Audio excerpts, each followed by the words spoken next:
she had told all 11 of those candidates no.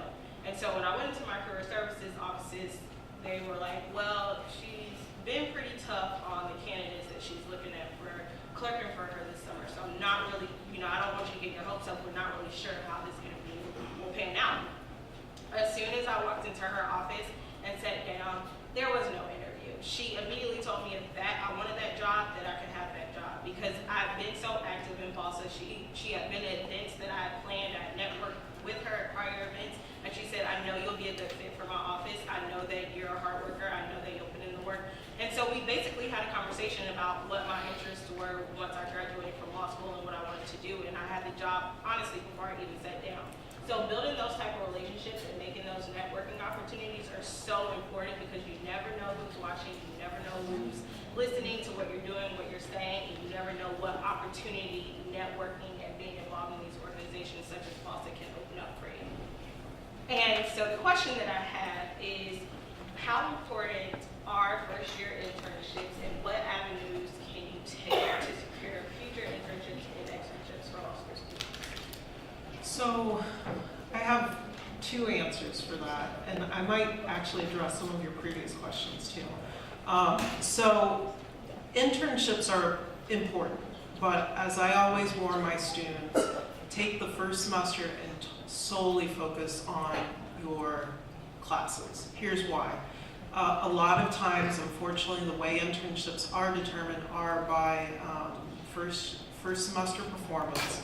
And so you have all of winter break to work on finding internships. So once you get through that first semester, then you'll have almost a month-long break. That's a perfect time to get your resume together, start going to some networking events, meet with your career services office. That's a really crucial time to getting an internship. But it's crucial that you focus on your school that first semester. Now, the other thing I always tell students is it's important to get any type of experience. It doesn't matter what it is in your first summer, it's important to do something. Might not be paid, unfortunately, so you might be working part-time in a volunteer capacity. My first summer I worked for the Iowa Civil Rights Commission.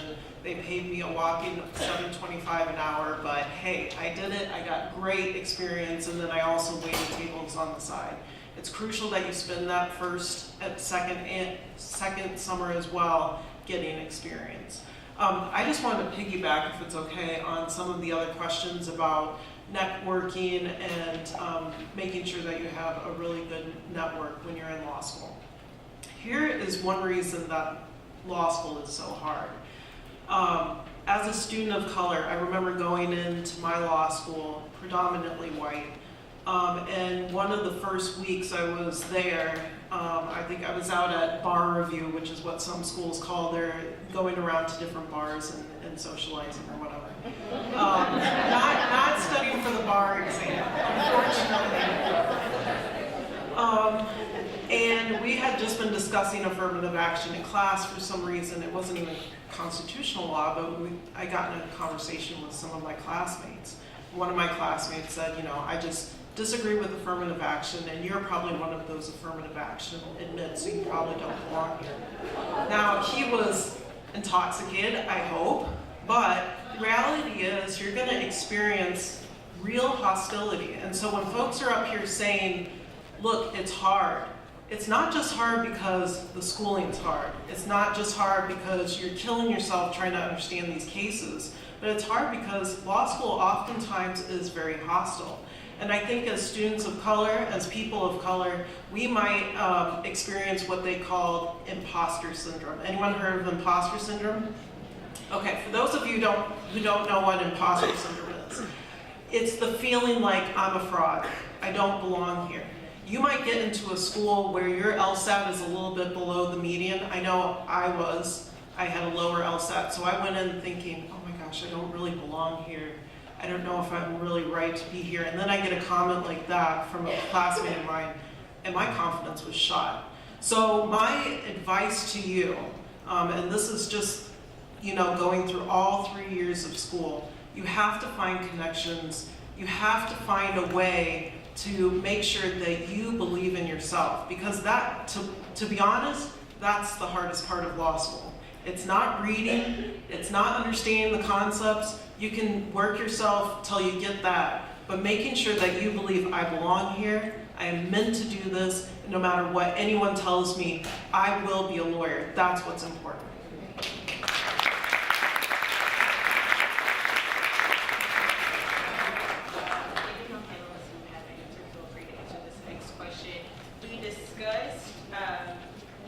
How the numbers are very huge for faces of color within law school classes. And I remember when I was in law school, specifically where this was a huge issue was, excuse me, we can't hear you. In criminal law class, sorry. One of the times where only being one of the few faces of color in law school was the toughest was during my criminal law class, and criminal procedure as well. Have you guys had any experiences that you could share with the audience that have made you a little uncomfortable as the only face of color in the classroom or one of the few, and how did you deal with it or how did you overcome it? Yeah, so I remember in my first year of criminal law class, I had a very liberal professor. She's very open-minded, and she's willing to talk about all sorts of issues. So one day we're in class and we're discussing California 3 strikes laws. And I'm sitting there as a young man whose father committed a felony, violent crime in California. So these things have impacted me in a very tangible way. And I'm listening to all my friends, mostly white liberal friends, talk about how bad this is, right? They're talking about all these issues, but they never talked about how the collateral consequences affect the family, or how the person who's not the bad person goes to jail and is potentially reformed and rehabilitated. And so I had a moment where I had to ask myself, am I going to speak up? Am I going to tell this class full of affluent white students that this issue has impacted me in a very real way? And what I want to say to you all is you have to be willing to provoke the change that you want to see in the world. See, I could have sat in that classroom and I could have been silent, but I took it as an opportunity to explain like who I am on a deeper level than just Richard Diggs from Detroit, who happens to go to NYU Law. And County Cullen said, I cut my teeth, right? Because my words will be implements of battle, right? And so you have to let the words that you say and the words that you write in your briefs, in your motions, be implements of battle. As you all know, we're living in a very challenging time, and change isn't going to happen by being silent. And I know that it's a heavy burden to carry. You know, I was one of 4 black males in my section. I was the only one who had the background that I have coming from the east side of Detroit. But I made it a point of emphasis to speak up. And when you speak up, don't speak up from a purely emotional standpoint, right? If you disagree with the professor, if you disagree with your classmates, understand the law, right? Do your homework and come prepared to explain why the standard is wrong, why they have not articulated the issue correctly, right? Because that's what's going to get you the respect, and that's what's going to help the people understand who you are and who we all are in this democracy that we live in. Thank you. So we also talked a little bit about how stressful law school can be, not only academically, but also socially. And one of my feelings you have not answered, please feel free to maybe give advice or pointers on how you dealt with that stress in law school, how you cope with it, and how you overcame it. So for my first semester of law school, I approached it differently. I knew that law school was a whole different kind of beast. So I cut things down, like out. I actually had a party, a going away party, with my friends and family, although I wasn't leaving the city or the state. I just made sure to see my face, take a picture. I'm not to see me for a good 3 months to get used to it. I'm serious. I had to do it because it's not only you getting used to you in law school, you have to get everyone around you used to you being in law school. So I told them, I put it on Facebook and everything. I said, don't invite me to no parties, don't invite me to no events, because I know how I am. I'm gonna want to figure out a way to make it work. And I want to, don't call me if you gotta pick up the car, do it yourself. I had to seriously train people around me to make sure that, let them know that the way you help support me is to let me be in law school, for real, and support me that way. So that's one way you can really help your family and friends. Have a going away party, do something. Do something that helps them know, okay, this is a new season in his or her life that I have to really adjust to. And I had also the 3 C's. I had cake, coffee, and Christ. They were beautiful, and they did me so well in the first semester of law school. But honestly, stress is something that you take on, and I really hope that you find healthy ways to handle it. Because there are people that have some horror stories, some people that go down to drinking and, unfortunately, drug lanes, and some people have suicidal thoughts because law school is so stressful. I pray and hope that it's not your story, because I want you to really take in every possible way. One way I will say that helped me get through my first semester and made me very successful is time management. You think you know time management, but you're really gonna have to master it for real in law school. So because I ran a business, I was also working full-time my first semester. Oh my God, it was crazy. And then went to school at night. I had to do all of my homework for the week after, the weekend before. So I prepared that whole week, that weekend.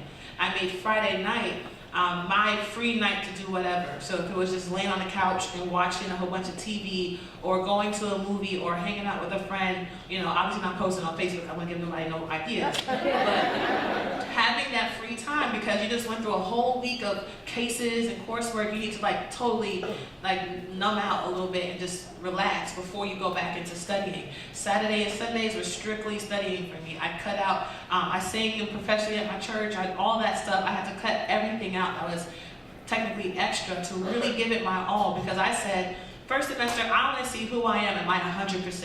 Where am I at 100%? And for me to handle a full-time job, a full-time entrepreneur life, nighttime school, then I was also very ambitious in being a part of a ton of things. A lot of people say don't do it in first year, but I was like, who can you tell me what to do? I do it anyways. And I was involved in school, SBA, BALSA, all of that, and still ended up with 3.6, top 10 in my class.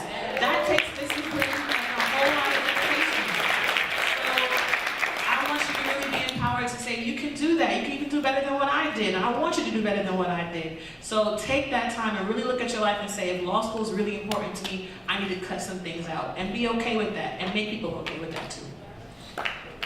And just to piggyback on some of the things Rebecca just mentioned, to our question about adapting to the social change of law school, I mentioned earlier during my introduction that I went to undergrad in Florida. So moving to New Jersey was just getting used to the weather, getting used to meeting new people. I knew nobody coming into law school. And you have the academic challenges of law school, but coming into your first day of class, seeing that there's barely anybody that looks like you, and also not having friends nearby and your family's far away, most of you, if not